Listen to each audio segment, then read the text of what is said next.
Spain മത്സരത്തിന്റെ ആദ്യ പകുതി അവസാനിക്കുമ്പോൾ ഒപ്പത്തിനൊപ്പമുള്ള പോരാട്ടം എന്ന് വിശേഷിപ്പിക്കാൻ കഴിയില്ല. അത് സ്പെയിനിന് തന്നെയാണ് കൃത്യമായിട്ടുള്ള മേധാവിത്വം. അത് മത്സരത്തിന്റെ ആദ്യ 5-ാമത്തെ മിനിറ്റിൽ തന്നെ തുടങ്ങിയതാണ്. സ്പെയിനിന് വേണ്ടി അവിടെ ലമീൻ യമാൽ ഒരു ഷോട്ട് എടുക്കുന്നു. ഗംഭീരമായിട്ടുള്ള സേവ് ആണ് നടത്തിയത് അവിടെ അർജന്റീനയുടെ goalkeeper Emi Martinez. Dibu മാർട്ടിനസിന്റെ ഒരു കോൺഫിഡൻസ് വർദ്ധിക്കുന്ന കാഴ്ച കൂടി ഈ മത്സരത്തിൽ കാണുന്നു എന്നുള്ളതാണ് അർജന്റീന ആരാധകരെ സംബന്ധിച്ച് ആശ്വാസം നൽകുന്ന ഘടകം. എന്നാലും മെറ്റ് ലൈഫ് സ്റ്റേഡിയത്തിൽ ആവേശകരമായിട്ടുള്ള ഫുട്ബോൾ മത്സരം, ലോകകപ്പിന്റെ ഫൈനൽ പോരാട്ടം പുരോഗമിക്കുകയാണ്. ഈ മത്സരത്തിന്റെ 45 മിനിറ്റാണ് പിന്നിട്ടത്. അതായത് ഇനി 45 മിനിറ്റ് കിടക്കുന്നു നിശ്ചിത സമയം പൂർത്തിയാകാൻ. അതിനുശേഷവും ഒരുപക്ഷെ മത്സരം നീളാനുള്ള സാധ്യത ആദ്യ 45 മിനിറ്റ് നൽകുന്ന സൂചനയായി തന്നെ കണക്കാക്കണം. ആദ്യ 45 മിനിറ്റിൽ അർജന്റീനയ്ക്ക് അത്രമാത്രം ഗംഭീരമായിട്ടുള്ള മുന്നേറ്റം നടത്താൻ കഴിഞ്ഞില്ല. കൃത്യമായിട്ട് ഇന്റർസെപ്ഷൻ നടത്തുന്നുണ്ട്. പക്ഷേ ഈ മത്സരം കാണുമ്പോൾ ഓർമ്മ വരുന്നത് ഫ്രാൻസിനെതിരായിട്ടുള്ള മത്സരമാണ്. ഫ്രാൻസ് സ്പെയിൻ പോരാട്ടത്തിന്റെ സെമി ഫൈനലിലെ ഒരു റിഫ്ലക്ഷൻ ഈ പോരാട്ടത്തിലുണ്ട് എന്ന് പറയാതെ വയ്യ. കാരണം അന്ന് എങ്ങനെയാണ് ഈ സ്പെയിന്റെ മിഡ്ഫീൽഡിൽ കുരുങ്ങി ഫ്രാൻസിന്റെ പ്രധാനപ്പെട്ട താരങ്ങൾ, അതായത് കിലിയൻ എംബാപ്പെ ആയിക്കോട്ടെ, ഡെംബലെ ആയിക്കോട്ടെ, ഇവർ ഉൾപ്പെടുന്ന താരങ്ങൾ എങ്ങനെ ഒരു നിഴലിനെ പിന്തുടരുന്ന സാഹചര്യം എന്ന് എപ്പോഴും വിമർശനാത്മകമായിട്ട് ഉന്നയിക്കാറുണ്ട്. അപ്പോൾ ആ ഒരു സാഹചര്യം ഇക്കുറി അർജന്റീനയ്ക്കും പിടിപെട്ടിട്ടുണ്ടോ എന്നുള്ള സംശയം നിലനിൽക്കുന്നു. മാത്രമല്ല കൂടുതൽ ലോങ് ബോളുകൾ കളിക്കുക എന്നുള്ളതാണ് പ്രധാനമായിട്ടും അർജന്റീന ഈ മത്സരത്തിൽ പുറത്തെടുത്ത രീതി. മറുവശത്ത് സ്പെയിൻ ആകട്ടെ കൂടുതൽ ആക്രമണം നടത്തിയത് ലമീൻ യമാലിന്റെ റൈറ്റ് വിങ്ങിലൂടെയാണ്. പക്ഷേ ആക്രമണം ഒന്നും തന്നെ ഏറ്റവും ഒടുവിൽ ഫൈനൽ തേർഡിലേക്ക് എത്തിയപ്പോൾ പൂർണ്ണമായിട്ടും ഫിനിഷ് ചെയ്തില്ല എന്നുള്ളതാണ് പ്രധാനപ്പെട്ട കാര്യം.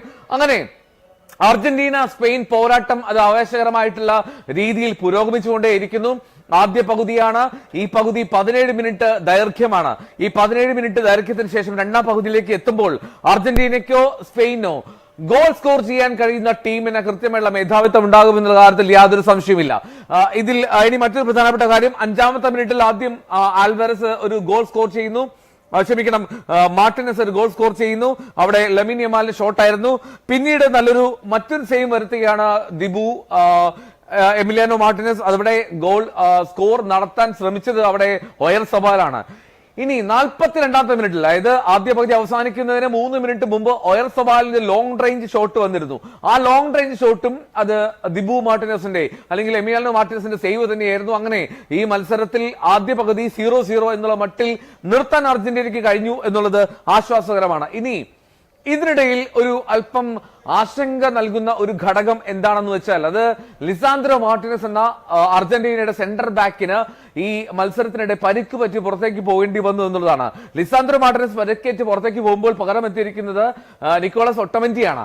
ഒട്ടമെന്റി അദ്ദേഹത്തിന്റെ പരിചയസമ്പത്ത് കളിക്കളത്തിൽ ഗുണം ചെയ്യാം. പക്ഷേ ഈ വേഗം അല്ലെങ്കിൽ എക്സ്ട്രാ ടൈമിലേക്ക് പോയാൽ അതിന്റെ ഒരു ഫിറ്റ്നസ് കാര്യങ്ങളൊക്കെ ചർച്ചയിലേക്ക് വരുമെന്ന് പ്രതീക്ഷിക്കാം. എന്നാണെങ്കിലും അർജന്റീനയെ സംബന്ധിച്ച് ഇത് വലിയ തിരിച്ചടിയാണെന്ന് പറയാതെ വയ്യ. ലിസാൻഡ്രോ മാർട്ടിനസ് ഈ ടൂർണമെന്റിലെ ഗോൾ സ്കോററാണ്. അവരുടെ ഏറ്റവും മികച്ച ഡിഫൻസ് സെന്റർ ബാക്കുകൾ ഒന്നാണ്. അപ്പോൾ ലിസാൻഡ്രോ മാർട്ടിനസിന്റെ അഭാവം ഉറപ്പായിട്ടും ഈ ആരാധകർക്ക് ഉൾപ്പെടെ വലിയ നിരാശ നൽകുമെന്നുള്ള കാര്യത്തിൽ സംശയമില്ല. അർജന്റീനയെ സംബന്ധിച്ച് ഈ മിഡ്ഫീൽഡിലുള്ള കൺട്രോൾ പോയതായി നിരീക്ഷിക്കേണ്ടി വരും. റോദ്രി സ്പെയിൻ ടീമിന് വേണ്ടി, സ്പാനിഷ് സംഘത്തിന് വേണ്ടി കൃത്യമായിട്ട് അദ്ദേഹം കളം നിറഞ്ഞ് കളിക്കുന്നു. മാത്രമല്ല ലെഫ്റ്റ് വിങ്ങിൽ കുക്കുറേയുടെ അതിഗംഭീരമായിട്ടുള്ള വളരെ സ്പീഡി ആയിട്ടുള്ള നീക്കങ്ങൾ നടന്നുകൊണ്ടേയിരിക്കുന്നുണ്ട്. അതേസമയം അർജന്റീന പന്തുകൾ ഇന്റർസെപ്റ്റ് ചെയ്യുന്നുണ്ട്. ഇന്റർസെപ്റ്റ് ചെയ്യുന്ന പന്തുകൾ വീണ്ടും എതിരാളികളുടെ ഹാഫിലേക്ക് കയറ്റിക്കൊണ്ടു പോകാനുള്ള ഒരു വ്യഗ്രത പ്രകടമാക്കുന്നില്ല എന്നുള്ളതാണ്. ആ വ്യഗ്രത എന്തുകൊണ്ടാണ് പ്രകടമാക്കാത്തത്? ആ വ്യഗ്രത കുറവ് വരുന്നത് മിഡ്ഫീൽഡിൽ വ്യക്തമായ ബോധ്യത്തോടെയുള്ള കളി അല്ലെങ്കിൽ പണി നടക്കാത്തതാണ് എന്ന് വേണം പറയാൻ. അങ്ങനെ ഒരു പ്രശ്നം അർജന്റീന നേരിടുന്നു എന്നുള്ളതാണ് പ്രധാനപ്പെട്ട കാര്യം. ഏറ്റവും പ്രധാനപ്പെട്ട കാര്യം, ഇനി ലിസാൻഡ്രോ മാർട്ടിനസ് ഒരു യെല്ലോ കാർഡ് കണ്ടിരുന്നു. കൂടുതൽ യെല്ലോ കാർഡുകൾ നേരിടേണ്ടി വന്നില്ല എന്നുള്ളതും ആശ്വാസകരമാണ് അർജന്റീനയെ സംബന്ധിച്ച്. എന്താണെങ്കിലും ആദ്യ 45 മിനിറ്റ് അർജന്റീന ആരാധകർക്ക് അത്രമേൽ ശുഭകരമായിട്ടുള്ള സംഭവങ്ങളൊന്നും ഉണ്ടായില്ല. ലയണൽ മെസ്സിക്ക് ഒരു അവസരം ലഭിച്ചു, ഒരു ഗോൾ കീപ്പർ മാത്രം മുന്നിൽ. പക്ഷേ ഉനൈ സിമോൺ വളരെ സമർത്ഥമായി മുന്നിലേക്ക് ഓടിക്കയറി എത്തി. ഒരു ത്രൂ ബോൾ ആയിരുന്നു, ലോങ് ബോൾ ആയിരുന്നു. ആ ലോങ് ബോളിൽ ലയണൽ മെസ്സിയുടെ റണ്ണിന് മുന്നേ തന്നെ പന്തിലേക്ക് ഓടിയെത്തി അവിടെ ഉനൈ സിമോൺ എന്ന ഗോൾ കീപ്പർ അയാളുടെ എക്സലൻസ്, ഈ ലോകകപ്പിൽ എന്തുകൊണ്ടാണ് അദ്ദേഹമാണ് 1-ാം നമ്പർ ഗോൾ കീപ്പർ എന്നുള്ളതിന്റെ ഒരു വ്യക്തത വരുത്തുന്ന തരത്തിൽ തന്നെ യുനൈ സിമോൺ കാര്യങ്ങൾ കൈകാര്യം ചെയ്തു. അർജന്റീനയുടെ മുന്നേറ്റത്തിലും ചില മാറ്റങ്ങൾ അനിവാര്യമാണ് എന്ന് തോന്നുന്നു. ഒരു പക്ഷേ നമുക്ക് അറിയാം, ലയണൽ സ്കലോണി എന്ന വളരെ തന്ത്രജ്ഞനായിട്ടുള്ള പരിശീലകനാണ്. അദ്ദേഹം വരുത്തുന്ന മാറ്റങ്ങൾ ഈ ലോകകപ്പിൽ ഉടനീളം നമ്മൾ കണ്ടതാണ്. ലോകകപ്പിൽ ഏത് മത്സരമാണെങ്കിൽ പോലും നമ്മൾ കണ്ടതാണ്. ലയണൽ സ്കലോണി വരുത്തുന്ന മാറ്റങ്ങൾ അതിഗംഭീരമായിട്ടുള്ള വ്യത്യാസം, ഗെയിം ചേഞ്ചിങ് സബ്സ്റ്റിറ്റ്യൂഷൻസ് ആണ് ലയണൽ സ്കലോണി ഈ ടൂർണമെന്റിൽ ഉടനീളം കാഴ്ചവെച്ചിട്ടുള്ളത്. അപ്പോൾ ആ ഒരു പ്രകടനം ഇനിയും ഉണ്ടാകുമെന്ന് പ്രതീക്ഷിക്കാം. എന്താണെങ്കിലും പാരഡൈസ് കളത്തിലേക്ക് എത്തുമെന്ന് പ്രതീക്ഷിക്കാം. ഒരുപക്ഷെ പാരഡൈസിന്റെ ആദ്യ ഇലവനിലെ ഒഴിവാകൽ അതെന്താണ് എന്നുള്ളതിൽ വ്യക്തത വരേണ്ടതുണ്ട്. രണ്ട് തരം റിപ്പോർട്ടുകളാണ് വരുന്നത്. ഒന്ന്, അദ്ദേഹം 100% ഫിസിക്കലി ഫിറ്റ് അല്ല എന്നുള്ളത്. രണ്ട്, പാരഡൈസിനേക്കാൾ ഉപരിയായിട്ട് അവിടെ ഒരു ട്രാൻസിഷൻ ലെവലിലുള്ള ഫാസ്റ്റ്നെസ് കിട്ടാൻ വേണ്ടി, ഒരു സ്പീഡ് കിട്ടാൻ വേണ്ടിയാണ് അത്തരത്തിൽ ഒരു മാറ്റം കൊണ്ടുവന്നത് എന്നുള്ള വിലയിരുത്തലൊക്കെ ഉണ്ട്. പക്ഷേ ഇതിനേക്കാൾ ഏറ്റവും ഉപരിയായിട്ട്, ഏറ്റവും അവസാനം നമ്മൾ ചിന്തിക്കുമ്പോൾ ആർക്കാണ് പന്ത് കൂടുതൽ ഗെയിൻ ചെയ്യാൻ കഴിഞ്ഞത് എന്നുള്ള ചോദ്യമുണ്ടല്ലോ, ആ ചോദ്യത്തിന് ഉത്തരമില്ല എന്നുള്ളതാണ് പ്രധാനപ്പെട്ട കാര്യം. എന്താണെങ്കിലും ഇതുവരെ അർജന്റീനയ്ക്ക് ഗോള് നേടാൻ കഴിഞ്ഞിട്ടില്ല. പക്ഷേ അതേ സമയത്ത് ആശ്വാസകരമായിട്ട് അർജന്റീനയ്ക്ക് ഗോൾ വഴങ്ങേണ്ടി വന്നില്ല. അതിന്റെ കാര്യം സ്പെയിന്റെ ഭാഗത്തുള്ള വീഴ്ചയാണ്. സ്പാനിഷ് സംഘം ഇതുവരെയും അവരുടെ ഫൈനൽ തേർഡിൽ അല്ലെങ്കിൽ അറ്റാക്കിംഗ് തേർഡിലുള്ള അവരുടെ ആക്രമണത്തിന്റെ ഒരു ഇൻഡെക്സ് നോക്കി കഴിഞ്ഞാൽ അത് മോശമായി തന്നെ കണക്കാക്കണം. ഒരു ഫിനിഷിംഗിലെ പാളിച്ച അവരുടെ പോരായ്മ നിഴലിച്ചു കാട്ടുന്നുണ്ട് ഈ ലോകകപ്പിന്റെ ഫൈനലും എന്നുള്ളതാണ് പ്രധാനപ്പെട്ട കാര്യം. ലയണൽ മെസ്സി അദ്ദേഹത്തിന്റെ പൂർണ്ണമായിട്ടുള്ള ഫുൾ ഫോമിലേക്ക് എത്തിയിട്ടില്ല എന്നുള്ളതും എടുത്തു പറയുകയാണ്. ലയണൽ മെസ്സിക്ക് ഇനിയും അദ്ദേഹത്തിന്റെ രണ്ടാമത്തെ ഒരു ലോക കിരീടം ഉയർത്തണമെങ്കിൽ കൂടുതൽ സംഭാവന നൽകിയേ മതിയാകൂ. മെസ്സിയുടെ ചില ഗംഭീര പ്രകടനങ്ങൾ, ചില ഗംഭീര പാസുകൾ കണ്ടു. പക്ഷേ അതിനും അപ്പുറത്തേക്ക് മെസ്സിക്ക് മുന്നോട്ട് പോകാൻ കഴിയാത്ത ഒരു സാഹചര്യം ഈ മത്സരത്തിൽ കാണുന്നുണ്ട്. ഇനി മെസ്സിയെ പൂർണ്ണമായിട്ടും പൂട്ടുന്ന തരത്തിലുള്ള പ്ലാൻ, വളരെ കൃത്യമായിട്ടൊരു പദ്ധതി ആവിഷ്കരിച്ച് തന്നെയാണ് സ്പാനിഷ് ടീം എത്തിയത് എന്നുള്ളതാണ് മനസ്സിലാക്കേണ്ടത്. കാരണം ഇതുവരെയുള്ള ആദ്യ 45 മിനിറ്റിലെ മത്സരം കാണുമ്പോൾ അതാണ് ബോധ്യപ്പെടുന്നത്. ഇനി മെസ്സിക്ക് കാലിൽ പന്ത് കിട്ടുമ്പോഴെല്ലാം വളരെ ഭയപ്പെടുന്ന ഒരു സ്പാനിഷ് ടീമിനെ, പരിഭ്രമിക്കുന്ന ഒരു സ്പാനിഷ് നിരയെ നമുക്ക് കളത്തിൽ കാണാൻ കഴിയും. അതായത് ഈ മത്സരത്തിന്റെ ബോൾ പൊസഷനിലൊക്കെ കൃത്യമായിട്ടുള്ള എഡ്ജ് ഉണ്ട് സ്പെയിന് എന്നുള്ളതിൽ സംശയമില്ല. സ്പെയിനിന്റെ ബോൾ പൊസഷൻ നോക്കിക്കഴിഞ്ഞാൽ, അതായത് 65% ബോൾ പൊസഷൻ അത് സ്പെയിനാണ്, 35% അർജന്റീനയ്ക്ക് ഈ മത്സരത്തിലെ ബോൾ പൊസഷൻ. പക്ഷേ ഈ ബോൾ പൊസഷൻ നിലനിൽക്കട്ടെ അവിടെ തന്നെ, ടോട്ടൽ ഷോട്ടുകൾ ഉതിർത്തത് സ്പെയിൻ ആണെന്ന് പറയണം. 3 തവണയാണ് സ്പെയിൻ ഷോട്ട് ഉതിർത്തത്. അർജന്റീനയുടെ ടോട്ടൽ ഷോട്ടുകൾ അത് 0 എന്നുള്ള മട്ടിൽ നിൽക്കുന്നു. ആ ഒരു കണക്ക് ഒരുപക്ഷെ സ്പെയിന്റെ ഈ മത്സരത്തിൽ അവരുടെ ആധിപത്യത്തിന് കൃത്യമായിട്ടുള്ള ഒരു തെളിവാകുന്നു എന്ന് വേണം പറയാൻ. എന്താണെങ്കിലും അർജന്റീനയ്ക്ക് ഈ മത്സരത്തിൽ തിരികെ വരാൻ കഴിയുമെന്നുള്ളത് കഴിഞ്ഞ മത്സരങ്ങളിൽ തെളിയിച്ചതാണ്.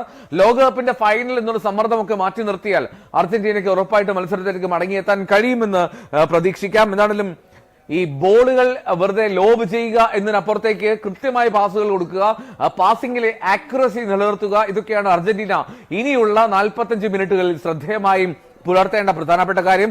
നിശ്ചയമായും ലയണൽ സ്കലോണി ഈ 45 മിനിറ്റിനിടയിലെ 17 മിനിറ്റ് ബ്രേക്കിനിടയിൽ ഡ്രസ്സിംഗ് റൂമിൽ ഈ നിർദ്ദേശങ്ങൾ നൽകുമെന്ന കാര്യത്തിൽ സംശയമില്ല. തുടർച്ചയായി പ്രസ് ചെയ്യുന്നുണ്ട് സ്പെയിൻ. പക്ഷേ ആ പ്രസിംഗിന് ഒരു ഔട്ട്കം ഉണ്ടാകുന്നില്ല എന്നുള്ളതായിരിക്കാം സ്പാനിഷ് ആരാധകരെ സംബന്ധിച്ച് പ്രധാനപ്പെട്ട കാര്യം. ഒരുപക്ഷെ നിർണായകമായുള്ള സബ്സ്റ്റിറ്റ്യൂഷൻ വരാൻ സാധ്യതയുണ്ട്. ഒരുപക്ഷെ നിക്കോ പാസിനെയോ അല്ലെങ്കിൽ ലോസൽസോയെ പോലുള്ളവരെ കളത്തിലേക്ക് കൊണ്ടുവന്നാൽ അത് മിഡ്ഫീൽഡിനെ കുറച്ചുകൂടി കൺട്രോൾ ചെയ്യാനുള്ള സാഹചര്യം ഉണ്ടാകും എന്ന് തോന്നുന്നു. നിലവിൽ ഒരു ടോട്ടൽ കൺട്രോൾ അത് സ്പെയിനാണ് എന്ന് പറയാതെ വയ്യ. ഈ ഫൈനൽ ഡെലിവറിയിൽ, അതായത് എക്സ്ട്രീം അറ്റാക്കിന്റെ ഫൈനൽ തേർഡിൽ, അതായത് ഗോൾ പോസ്റ്റിന് മുന്നിലുള്ള ആ ഡെലിവറിയിൽ മാത്രമാണ് സ്പെയിൻ ഇപ്പോൾ അല്പം പിന്നിൽ പോകുന്നത്. സ്പെയിൻ പക്ഷേ ഗോളിലേക്ക് എത്താൻ കഴിയുന്നില്ല. അവർ ഇതുവരെ മത്സരം നിയന്ത്രിക്കുന്നു, മുന്നിലേക്ക് പന്തെത്തിക്കുന്നു, പക്ഷേ ഏറ്റവും ഒടുവിൽ ഫിനിഷ് ചെയ്യാൻ കഴിയുന്നില്ല എന്നുള്ളതാണ് അർജന്റീന ആരാധകർക്ക് ആശ്വാസകരവും സ്പെയിൻ ടീമിന് തലവേദന സൃഷ്ടിക്കുന്ന കാര്യം. എന്താണെങ്കിലും പാരഡൈസ് അല്ലെങ്കിൽ ലോസെൽസോ കളത്തിലേക്ക് എത്തുമെന്നുള്ള പ്രതീക്ഷ ഫുട്ബോൾ ആരാധകർ പങ്കുവയ്ക്കുന്നു. കാരണം അത് അനിവാര്യമാണ് അർജന്റീനയെ സംബന്ധിച്ച്. അർജന്റീനയുടെ ഈ ആദ്യ പകുതിയിലെ ഏറ്റവും മോശം ടച്ചുകൾ നടത്തിയതിൽ ഒന്ന് അത് യൂലിയൻ അൽവാരസ് ആണ്. ലയണൽ മെസ്സി തൊട്ടു പിന്നാലെയാണ് നിക്കോ ഗോൺസാലസും. അതായത് 5 ടച്ചുകൾ മാത്രമാണ് യൂലിയൻ അൽവാരസ് നടത്തിയത്. ലയണൽ മെസ്സിയും നിക്കോളാസ് ഗോൺസാലസും 6 ടച്ചുകൾ വീതം. അതായത് ലയണൽ മെസ്സിയുടെ ഒരു ഹീറ്റ് മാപ്പ് ക്രിയേറ്റ് ചെയ്യാൻ പോലും കഴിയാത്ത ഒരു സാഹചര്യം ഈ മത്സരത്തിലുണ്ട്. പരദേശിനെ ബെഞ്ചിൽ കാണാൻ കഴിഞ്ഞിട്ടുണ്ടോ എന്നുള്ളതും കാത്തിരിക്കാം. എന്താണെങ്കിലും മെസ്സിക്ക് റോദ്രിയെ മറികടന്ന് മുന്നേറാൻ കഴിയുന്നുണ്ടോ, അതാണ് പ്രധാനപ്പെട്ട ചോദ്യം. മെസ്സി റോദ്രിയെ മറികടന്ന് മുന്നേറിയാൽ മാത്രമേ ഈ അർജന്റീന ടീമിന് പ്രതീക്ഷയ്ക്കുള്ള സാധ്യതയുള്ളൂ. കൂടുതൽ മെസ്സി മാജിക് സംഭവിക്കണം. മെസ്സിയുടെ കൂടുതൽ ടച്ചുകൾ, കൂടുതൽ സ്പർശനങ്ങൾ ആ പന്തിൽ ഉണ്ടായാൽ മാത്രമേ അർജന്റീനയ്ക്ക് സാധ്യതയുള്ളൂ. ഇനി 157 പാസുകളാണ് അർജന്റീനയുടേത്, 312 പാസുകൾ ബാർസലോണയുടേത്. എന്താണെങ്കിലും മക്കലിസ്റ്ററിന്റെ പ്രകടനവും ചോദ്യം ചെയ്യപ്പെടാൻ സാധ്യതയുണ്ട്. മക്കലിസ്റ്റർ മത്സരത്തിനിടയിൽ ഒരിക്കൽ പന്ത് അനായാസം വിട്ടുകളയുന്നതൊക്കെ കണ്ടു. അതും സ്വന്തം ഹാഫിൽ ആണ് എന്നുള്ളത് നോക്കണം. എന്താണെങ്കിലും വളരെ അഗ്രസീവായിട്ടുള്ള ഒരു പ്രകടനം രണ്ടാം പകുതിയിൽ കൊണ്ടുവന്നേ മതിയാകൂ. അഗ്രസീവായിട്ടുള്ള പ്രകടനം നടത്തണമെന്ന് പ്രതീക്ഷിക്കാം. എന്നാണെങ്കിലും ആദ്യ കുറച്ച് സമയങ്ങളിലെ ലമീൻ യമാലിന്റെ മിന്നലാട്ടങ്ങൾ കണ്ടു. അതൊഴിച്ചു നിർത്തി കഴിഞ്ഞാൽ യമാലും ഈ മത്സരത്തിൽ കാര്യമായിട്ടുള്ള ഫോമിലേക്ക് എത്തിയിട്ടില്ല. യമാലിനെ അങ്ങനെ നോക്കുകയാണെങ്കിൽ യമാലിനെ ഒരു തരത്തിൽ പിടിച്ചു നിർത്താൻ ലയണൽ മെസ്സിയുടെ അർജന്റീനയ്ക്ക് കഴിഞ്ഞു എന്നുള്ളതാണ് ഇതിലെ പ്രധാനപ്പെട്ട കാര്യം. എന്താണെങ്കിലും വളരെ സ്വാഭാവികമായിട്ടുള്ള ഒരു ഫുട്ബോൾ മത്സരമല്ല അർജന്റീന കളിക്കുന്നത്. അല്പം ഫൈനലിൻ്റെതല്ല പരിഭ്രമമോ അല്ലെങ്കിൽ ഒരു ഒത്തിണക്കമില്ലായ്മയോ ഒക്കെ പ്രകടമാക്കുന്നു. ലയണൽ മെസ്സി ഒരു പൂർണ്ണ മികവിലേക്ക് എത്തിയിട്ടില്ല എന്നുള്ളതാണ് ഏറ്റവും പ്രധാനപ്പെട്ട കാര്യം. അതാണ് കാത്തിരിക്കാൻ രണ്ടാം പകുതിക്ക്.